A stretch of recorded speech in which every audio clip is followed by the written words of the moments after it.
Salut tout le monde, c'est Jojo, j'espère que vous allez bien, j'espère également que vous allez bien m'entendre parce qu'il y a un petit peu de la circulation à côté.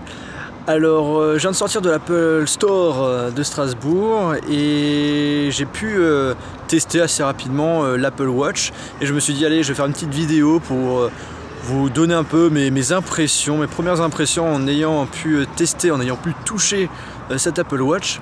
Alors il faut savoir que j'ai pu voir les trois types d'Apple Watch, donc la version sport avec toutes les couleurs, la version normale et enfin la version édition en gold. Parmi ces trois Apple Watch, ces trois types d'Apple Watch, j'ai pu en tester plusieurs, à part la version édition gold parce qu'ils n'en avaient pas. Et ça m'étonnerait qu'on puisse tester des montres aussi chères. Ce qu'il faut savoir, c'est que cette montre, je la trouve vraiment belle, elle est moderne, elle est plutôt classe. Au début, avant de la voir, en vrai, quand je l'ai vue sur internet, je la trouvais pas trop belle. Et en fait, en la voyant en vrai, on change d'avis. Sachez, par contre j'étais vraiment étonné, c'est que pour la version sport, l'écran il n'y a pas de protection saphir. Et ça c'est vraiment dommage parce que la protection saphir ça permet justement d'éviter d'avoir des rayures facilement hein, sur nos montres. Et du coup pour la version sport il n'y a pas de protection saphir, donc c'est vraiment dommage. Et ça je le savais pas. Autre chose, au niveau des bracelets, c'est pas si facile à mettre.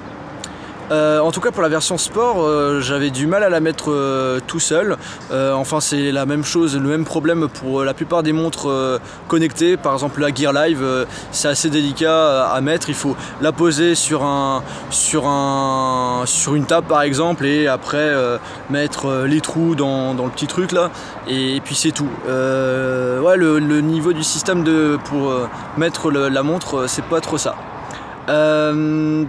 Parmi ces trois montres, j'ai pu tester la version sport en couleur noir et blanc avec les deux tailles différentes, hein, 38 mm et 42.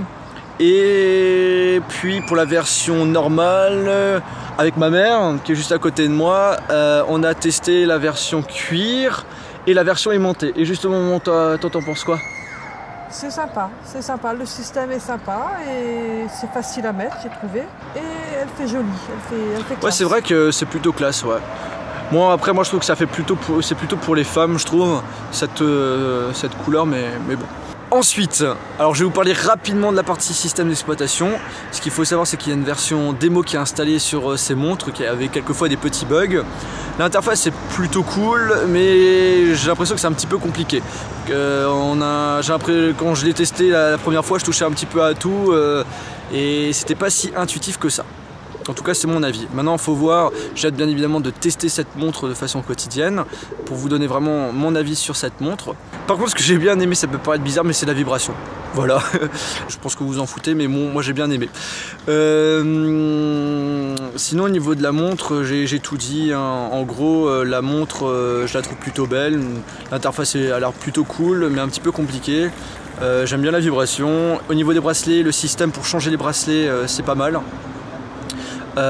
C'est une belle montre, mais par contre je trouve que c'est vraiment cher pour ce que c'est. Ça vaut pas genre la montre, l'Apple Watch que tu as testé, elle coûte combien tu penses? Donne un prix au moins. 400 €? Ah bah non, 800 €. Et oui, c'est cher, je crois, mais en tout cas minimum hein, 800 €. Voilà. Bon bah écoutez, j'espère que cette vidéo vous a plu. On se retrouve dans une prochaine vidéo iOS ou Android et moi je vous dis salut.